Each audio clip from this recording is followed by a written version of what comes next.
di jantung peradaban barat di antara jalanan berbatu Roma, London, dan Berlin, berdiri monumen-monumen keagungan iman Kristen selama ribuan tahun. Katedral dan gereja-gereja kuno. Pernahkah Anda berhenti sejenak dan bertanya, apa yang terjadi ketika lonceng gereja, yang selama berabad-abad memanggil umat, kini berhenti berbunyi? Apa yang terjadi pada bangunan suci yang megah itu, ketika jemaah yang mengisinya perlahan menghilang di telan zaman? Fenomena ini adalah saksi bisu akan takdir dan kuasa Tuhan Yang Maha Esa. Ini adalah kisah tentang pergeseran spiritual yang monumental di abad ke-21. Dari suara lonceng yang sunyi, kini terdengar gema panggilan ilahi.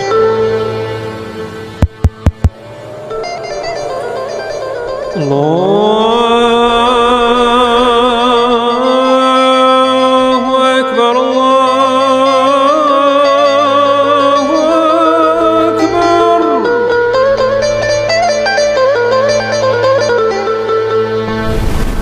Assalamualaikum warahmatullahi wabarakatuh. Kita akan terbang melintasi Selat Inggris hingga ke kanal-kanal Amsterdam dan dataran Jerman. Di sini, berdiri saksi bisu sejarah spiritualitas Eropa. Gereja-gereja kuno yang dibangun dengan keringat, doa, dan keyakinan mendalam para leluhur selama berabad-abad. Namun hari ini, banyak dari mereka yang sunyi. Kursi-kursi kayu yang dulunya penuh oleh puji-pujian, kini kosong melompong, diselimuti keheningan yang mendalam. Ini bukan sekedar tentang batu dan mortir. Ini adalah tentang krisis iman yang mendalam. Masyarakat Eropa modern semakin menjauh dari nilai-nilai agama formal, memilih jalan sekularisasi dan materialisme. Data berbicara ribuan bahasa. Di Belanda, diperkirakan 700 gereja telah ditutup dalam 1 dekade terakhir. Di Jerman, lebih dari 500 gereja diprediksi akan ditutup. Jemaah yang tersisa umumnya sudah tua, dan generasi muda tidak melanjutkan tradisi ibadah. Mereka menghadapi beban finansial yang kolosal.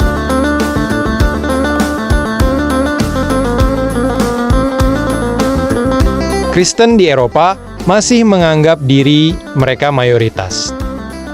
Tidak benar jika kita berbicara tentang praktik Kristen yang berpraktik, jika Anda tidak sangga-sangga beriman dalam hidup Anda. Tidak apa-apa jika Anda dipaksa untuk bekerja sama dalam hal-hal yang tidak etis. Pikirkan secara... Biaya perawatan bangunan warisan budaya ini mencapai puluhan ribu euro per bulan. Ketika gereja tidak lagi menjadi pusat kehidupan sosial atau spiritual, mereka terpaksa dijual. Tetapi ada sisi lain dari koin ini yang jarang dibicarakan media arus utama. Di samping sepinya jemaah gereja, terjadi fenomena luar biasa. Arus mualaf di Eropa justru meningkat drastis. Bahkan, di beberapa kota besar, hampir setiap hari ada laporan orang Eropa yang bersyahadat.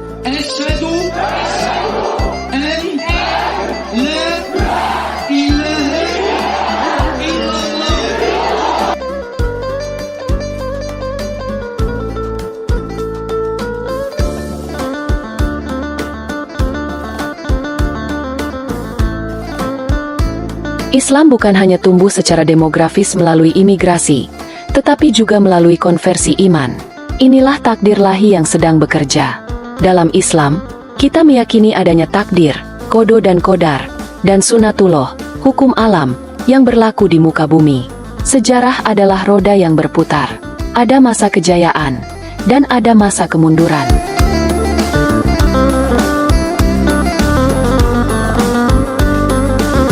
Fenomena konversi gereja menjadi masjid ini dapat dilihat sebagai manifestasi dari janji Allah Subhanahu wa Ta'ala untuk memelihara agamanya di muka bumi.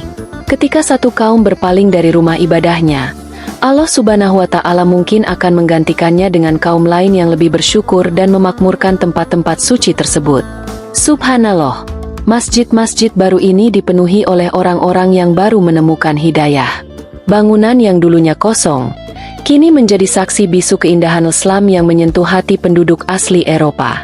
Ini adalah tanda kebesaran Islam yang menyebar secara damai, melalui jalur legal dan mufakat.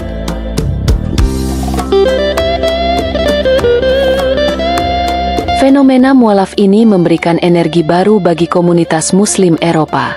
Mereka tidak hanya mengisi masjid-masjid baru, tetapi juga membawa semangat dakwah dan keimanan yang mendalam.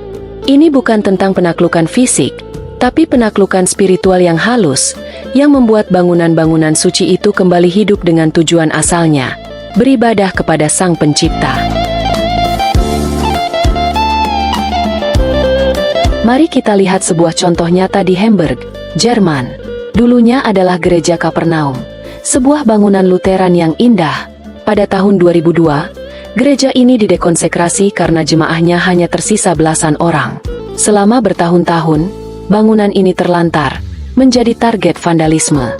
Hingga pada tahun 2013, komunitas Muslim Ainur membelinya seharga sekitar 1 juta euro.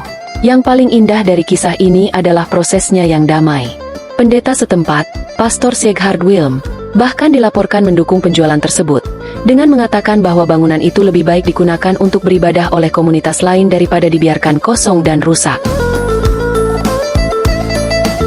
Assalamualaikum warahmatullahi wabarakatuh. Saya ni pelajar Malaysia di Hamburg ni, mewakili lah semua pelajar-pelajar Hamburg ni. Kita sekarang ni sedang melawat masjid di Hamburg ni yang mungkin akan disiapkan selepas Ramadan tahun 2016. Jadi masih lagi mencari dana. Kami masih lagi, pihak masjid masih lagi cuba meminta dana daripada jemaah-jemaah Islam di Hamburg ini.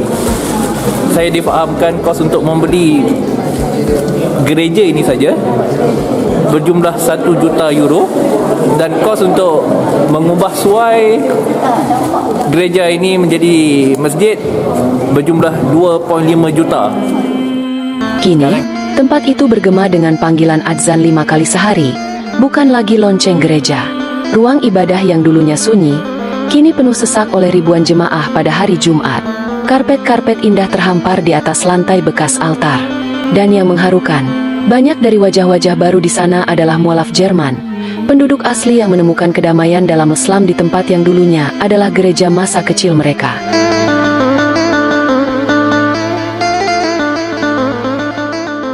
Menariknya, fenomena serupa juga terjadi di negara kita, Indonesia, meskipun dengan konteks yang sedikit berbeda. Di Klaten, Jawa Tengah, sebuah gereja kecil dijual karena jemaahnya hanya tersisa 4 orang. Prosesnya sangat damai. Bangunan itu dibeli oleh Yayasan Muslim dan diubah menjadi Masjid Isa Al-Masih. Hal ini menunjukkan bahwa isu penurunan jemaah dan alih fungsi tempat ibadah adalah isu global, bukan hanya Eropa. Di Indonesia, semangat musyawarah, toleransi, dan kerukunan antar umat beragama menjadi kunci utama dalam proses sensitif semacam ini, memastikan transisi berjalan lancar tanpa konflik horizontal. Fenomena ini mengajarkan kita tentang kuasa Allah yang mutlak, adaptasi, perubahan zaman, dan yang terpenting, nilai universal dari sebuah tempat ibadah, menjadi rumah bagi jiwa-jiwa yang mencari makna. Ini adalah bukti nyata bahwa di tengah perbedaan budaya dan agama, ada ruang untuk saling mengisi.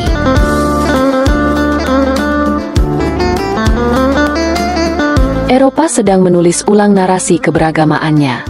Kuasa Allah bekerja melalui jalan yang tak terduga, mengubah sunyi menjadi gema takbir yang menggetarkan hati, yang kini diucapkan oleh para mualaf yang baru menemukan cahaya iman.